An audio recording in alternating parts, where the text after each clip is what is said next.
ஆக்சுவலா பாத்தீங்க அப்படின்னா தவசித்தர் எதுலையுமே ஆசை இல்லாம அறப்பணி, முருகனோட அடிமை,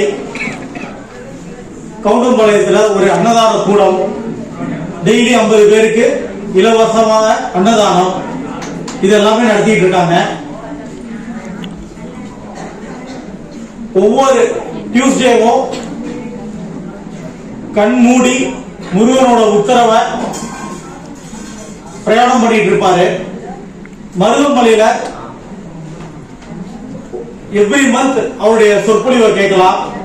திருச்செந்தூர்ல அவருடைய சொற்பொழிவை கேட்கலாம். அந்த ஒவ்வொரு டியூஸ்டேவும் கண்மூடி இருக்கும் போது மருதமலைக்கு கண்ணை துறக்காமையே தான் நடந்து மேல போய் கண் மூடியே தான் அந்த சொற்பொழிவை ஆற்றுவாரு. அவர் ரொம்ப நாளா என்கிட்ட சொல்லிட்டு இருந்தாரு, சார் நான் பேரண்ட்ஸோட மாணவர்களுக்கு ஒரு ஸ்பீச், சோ அதுக்கான ஒரு நல்ல தருணம் இந்த விழாவா இருக்கும் அப்படின்னு நான் நினைச்சேன். அதனால சித்தர் அவர்களை நான் வரவேற்பதில் பெரும் மகிழ்ச்சி அடைகிறேன்.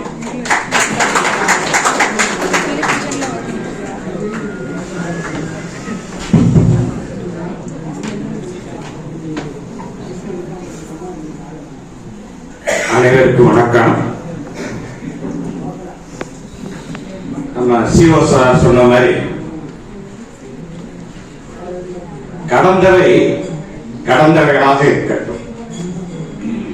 நல்லதோர் இனிய விழாவை துவங்குவதற்கு இந்த நாள் அடித்தளமாக உங்களுடைய வாழ்க்கையில் அசைக்க முடியாத நம்பிக்கைக்கு உடன்படக்கூடிய, நம்பியதெல்லாம் கிடைக்கக்கூடிய, நம்பாதவையெல்லாம் நடக்கக்கூடிய, உறுதுணையாக வரக்கூடியதை ஊக்கமாக எடுத்து வைத்த வகையில், உறுதுணையாக வரக்கூடியதை ஊக்கமாக எடுத்து வைப்பதை, ஊக்கத்துக்கு என்றாவது ஒரு நாள்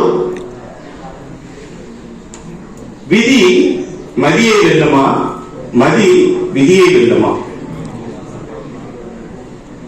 கேள்வி எவ்வளவு வேண்டுமானால் நாம் கேட்கலாம், பதில் உங்களிடத்தில் மட்டும்தான் உள்ளது. இங்கு உள்ள ஒரு உணவு பறக்கும் குதிரைகள், பறந்து சவாரி செய்த குதிரைகள், அவங்க ஒவ்வொரு கிரவுண்ட்லயும் போய் ஒவ்வொரு குதிரை மேல ஏறி தானா ஏறி அந்த குதிரையில பயணம் செஞ்சு, ஏன்னா குதிரை பயணங்கிறது வாழ்க்கை பயணம். இப்படி இந்த இடத்த ஒவ்வொருத்தரும் ஒவ்வொரு இடத்த தக்க வச்சு, இந்த இடத்துல ஸ்டூடெண்ட் நேரத்தை அங்க உட்கார்ந்து இருந்தவங்க இன்னைக்கு வந்து சீஃப் கெஸ்டா இங்க உட்கார்ந்துருக்காங்க. அது கூட உங்க பெற்றோர்கள் இதுக்கு வந்து